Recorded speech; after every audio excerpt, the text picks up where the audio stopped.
I'm Chloe, 34 years old, and I live with my husband Ethan, who's a year older than me, and our daughter Mia, who's about to turn 5. We are a family of 3. For some reason, I have been running into troublesome situations quite frequently over the past few years. Take, for instance, when Mia had just started walking. She would change her mind constantly, wanting to walk by herself one moment and be carried the next. I was hurrying home from the supermarket dealing with her whims. Suddenly, a woman walking towards us stopped us, claiming that my child had stepped on her foot as we passed by.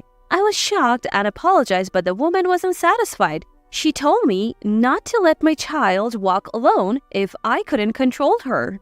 Trying to keep things calm, I kept apologizing, but then she started demanding money for shoe cleaning and medical treatment for her foot. However, I had been careful to pull my daughter's hand towards me to avoid colliding with the woman who had walked straight towards my daughter. I was reluctant to pay, sensing something off, and people began to stop and watch us, as it was evening and the street was fairly busy. Shall I call the police? A kind-looking high school girl offered to help just as Ethan, who was on his way home, called out to me from behind. "Chloe, what's going on?" As I began to explain the situation to Ethan, the woman quickly left, perhaps realizing she was at a disadvantage now that my husband was there. "It's a good thing I came home on time today. You were really unlucky." "Indeed, I'm glad you were there, Ethan. Thank you." Another incident happened on a different day. It was a holiday morning and I left Mia with Ethan to go to the bakery. A woman appeared as if she had been waiting for me and persistently demanded that I hand over what I had bought. Ethan happened to be following me as Mia had begged him to, and he arrived just in time to fend her off. That was scary. I'm so glad Ethan came. "You really are unlucky, Chloe. I can't always be there to help you, so be careful." I often find myself being followed by strange women, but I feel very reassured to have Ethan bravely fend them off. Today, I'm driving to my parents' house. Ethan loves Mia and me, and we usually go out as a family, but unfortunately, he has to stay home this time. Every year, we spend New Year's Eve at my in-laws' house and then visit my parents, but Ethan's work has been piling up, and we have had to postpone our visit, so Mia and I are going alone. I talked to my daughter, who's sitting in the booster seat. I reattached to the front seat for today. Daddy's missing out, huh? Grandma said she bought lots of strawberries because she knows you and Daddy love them. Will Grandma give us some to take home? Sure, if Mia doesn't eat them all. Our girls' drive is filled with talk about Ethan. After driving for a while, we parked the car in a convenience store parking lot. We used the restroom and bought orange juice and a small bag of biscuits, which are my daughter's recent favorite snacks. She's planning to share them with Grandpa and holds them carefully as we return to the car. "Mia, do you want to drink some juice now? It's dangerous to do it while the car is moving." I spoke to my daughter before fastening her booster seatbelt. However, my daughter shakes her head, saying that the biscuits are a gift for father and the juice is for mother. I'm pleased with her thoughtfulness and offer her some water I brought from home instead. After giving her a drink, I settle back into my seat ready to depart when I notice my shoelace has come undone. Oh, wait a minute, honey. Mommy's shoe was about to come off. I get out of the car to retie my shoelace. I also take the opportunity to stretch my tired body from the long drive before getting back into the car, where I find my daughter quietly looking at something in her hands. "Mia?" When I call her, I see that she's holding the Dashcam. It came off. She's been playing with it and the recorder is playing back today's car ride at double speed. "I told you this isn't a toy." I try to stop it but press the wrong button since I usually don't check the footage. The image switches and Ethan appears on the small monitor. "Oh, I made a mistake. Daddy's on there, but I wonder when this was." As I casually look at the screen and reach for another button, an unfamiliar male enters the car in the video, and the conversation that follows is shocking. What does this conversation mean? I stop the playback and suggest to my daughter that we take a little break, putting on an anime DVD that's still in the navigation system. After confirming that she's happily watching her favorite anime, I nervously play the dashcam footage again, listening to the conversation between Ethan and an unknown male on a day he was supposed to be at work. After watching everything, I change our destination from my parents' house to the nearby police station and rush there. A surprised police officer checks the dashcam footage with me and advises that it's not yet time to take action, but suggests that I take the matter seriously and take refuge at my parents' house for a while. I'm told to consult them if anything changes, and I head to my parents' house with an unsettled heart. Originally, we planned to stay for 2 nights to coincide with my daughter's preschool, but after explaining the situation to my parents, we continue to stay. As the days go by, messages from Ethan pile up, but I follow my father's advice and don't respond. Once everything is ready, I time it for when Ethan should be home from work and call him. I tell him I have something to discuss and invite him to a restaurant owned by a friend of my father's, which we have reserved for the evening. Good evening. Ethan opened the door to a restaurant where only a reserved sign is displayed and seems a bit relieved when our eyes meet. But he soon seems puzzled that it's just my father and me and our daughter isn't with us. He takes a seat at my father's urging, but there's no sign of any staff and even water isn't served. The strange atmosphere seems to make Ethan a bit nervous and he looks around the restaurant. I have no room to notice such things, and with a voice that's almost trembling, I say to Ethan, "Please, divorce me." What? Ethan, suddenly confronted with a demand for divorce, shows confusion and refusal, apparently having no idea why. A divorce? What's going on all of a sudden? Did I do something? I have no idea what you're talking about. I already feel fear just facing Ethan like this, and I can't look him straight in the eye. But I've asked my father to watch over us as much as possible, as I want to talk to Ethan myself to make him understand. Feeling my father's watchful gaze, I pull my mobile phone out of my pocket. Can you look at this? The dashcam footage from the car is displayed on it. Ethan starts watching the video with a puzzled look, and when he realizes what it is, he falls silent. In the quiet restaurant, the conversation between Ethan and an unknown male plays from the mobile phone. You really don't have to hit her. Just threaten her a bit and she'll easily get scared. What if you really hit her? Don't worry, you can do that. I'll join you later and invite you to dinner. So just approach her in the family restaurant's parking lot. When Chloe takes out her mobile phone or you grab her collar, I'll run in like I just arrived. Ethan, in the recording, occasionally smiles but continues to talk seriously. This man who is instructing an unknown male to attack my daughter and me, and even planning the scenario where he comes to our rescue, is my husband sitting right in front of me. Realizing this again, I finally start to tremble. Moreover, from the conversation, I understand that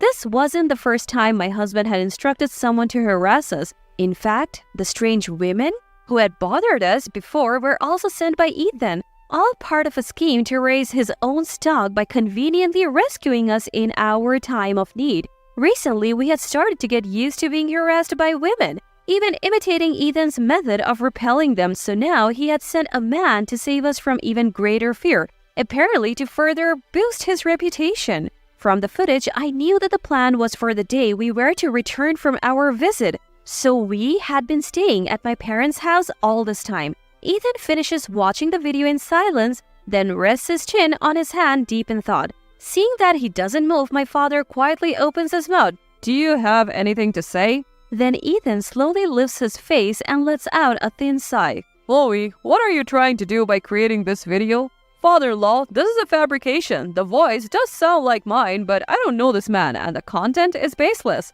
Come to think of it, you've been harassed by strange women before. You must be having some weird delusions from stress. I should have been more careful with you. Ethan bows his head slightly to my father. I exchange glances with my father and sigh. We will submit this footage as evidence to the police. Ethan has always been kind to us, but there have been many times when I felt he was just putting on a facade. So I expected him to try to deceive us somehow and win over my father, and that's exactly what happened. Hearing my clear declaration, Ethan's attitude changes instantly. The police? Don't mess with me. Are you trying to ruin my life? With a loud crash, the chair falls over. Ethan, who has stood up, draws back his fist to strike me. The moment I brace myself, my father and his friend, who had been hiding and waiting, grab Ethan and restrain him. More men who were hiding in the restaurant appeared one after another, and Ethan quickly became subdued due to their overwhelming presence. Actually, the reason we chose this restaurant for the discussion was at my father's suggestion, and the owner, who is a friend of my father's, had offered to help. The owner, a retired police officer who opened the restaurant, is not only strong himself, but also has many well-built acquaintances. In case Ethan tried to carry out his plan in front of my father and send the male to attack, they were ready to subdue Ethan even before he made his move. And they were also prepared to act as witnesses to make the divorce proceedings go smoothly. I am truly grateful to everyone who helped me, as I had never been subjected to violence before and wouldn't have been able to respond on the spot. Afterward, Ethan, surrounded by my father's friends, reluctantly signed the divorce papers I presented to him, unable to resist or deceive any longer. I later reported Ethan's behavior during our discussion to the police, but contrary to my expectations, their response was slow. Since I wasn't actually hit and the only evidence of Ethan's planned scheme was the dashcam footage, and it was also an attempted crime, there was no satisfactory result from the consultation. Given the difficulty of explaining the victimization and the fact that it was an incident between a married couple, I was unable to obtain a satisfactory result from the consultation, even though I was able to get a divorce. Furthermore, I was given the runaround, having to explain the same situation to different officers and finally being told to consult at the police station in my home jurisdiction. Completely worn out, I gave up and decided to return to my parents' house. As I was about to open the door to my parents' house in despair, I was pulled back with great force. Stumbling and turning around, I found Ethan standing there. If you do just come back, everything will be back to normal. I won't tolerate any more selfishness. Ethan forcefully pulled me, trying to get me into his car. As I shouted and resisted desperately, my mother, suspicious of the noise, came out to see what was happening. Then Ethan, noticing her, went into the house without even looking at her and tried to take our daughter. As my daughter and I were about to be forcibly shoved into the car and we resisted along with my mother, a neighbor must have called the police and an officer arrived. But Ethan, either already enraged or unafraid, struck the approaching officer, trying to calm him down. As a result, he was arrested for assault, violent behavior, and obstruction of law enforcement. And we had to visit the police station again that day to explain the situation. Although we were released immediately, Ethan would probably be in police custody for about 10 days. So I hurriedly arranged the move I had been planning and applied for personal information protection at the city office. My parents also decided to give up their home, whose location was known, and move to a rental property owned by my grandfather. Thus, a series of events that unexpectedly came to light with Ethan's arrest finally settled down. Ethan initially claimed during the investigation that he wanted to protect my daughter and me, that he wanted to be our hero, but the woman he had sent to harass us denied this when questioned. They said it was all part of his self-promotion. Ethan, the youngest of 6 siblings, apparently had rarely had things go his way since he was little. That's why after getting married and starting a family, he wanted to reign supreme, to have complete control over his wife and daughter.